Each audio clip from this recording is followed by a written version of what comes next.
ગુજરાતી ફિલ્મ્સની જાણીતી અભિનેત્રી મમતા સોનીએ કઠલાલ તાલુકા ભાજપ યુવા મોરચાના પ્રમુખ અને મોટી મુંડેલ ગ્રામ પંચાયતના સરપંચ દીપક ડાભી સામે ગંભીર આરોપ લગાવતો વિડીયો વાયરલ કર્યો છે।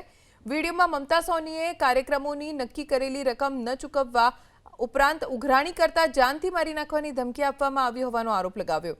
બીજી તરફ દીપક ડાભીએ તમામ આરોપોને પાયાવિહોણા ગણાવી તેને રાજકીય ષડયંત્ર ગણાવ્યું। ફેબ્રુઆરીમાં દીપક ડાભીએ મમતા સોનીના 3 અલગ અલગ કાર્યક્રમો યોજ્યા હતા। કાર્યક્રમો પૂર્ણ થયા બાદ નક્કી કરાયેલું મહેનતાણું ચૂકવવામાં ન આવ્યું હોવાનો અભિનેત્રીએ આરોપ લગાવ્યો। આ વિડીયો સોશિયલ મીડિયામાં વાયરલ થતા સમગ્ર પંથકમાં ચર્ચાનો વિષય બન્યો છે। હાલ રાજકીય તેમજ કલા જગતમાં પણ આ મામલે ભારે ચર્ચા શરૂ થઈ ગઈ છે। પણ જે બેને કીધું કે 3 પ્રોગ્રામનું પેમેન્ટ બાકી છે, એકદમ તદ્દન ખોટી અને પાયા વિહોણી વાત છે।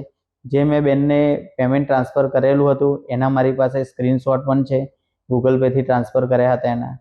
પણ આવી રીતે રાજકીય રીતે મને બદનામ કરવા માટે જેને બી આ વિડીયો ક્લિપ ફોરવર્ડ કરી છે, અને મને એ પણ નહીં સમજાતું કે બેન સાથે હું આટલા વર્ષોથી જોડાયેલો હતો તો બેને શું કામ આવું કર્યું। મને એ બાબતે કંઈ સમજણ નથી પડતી।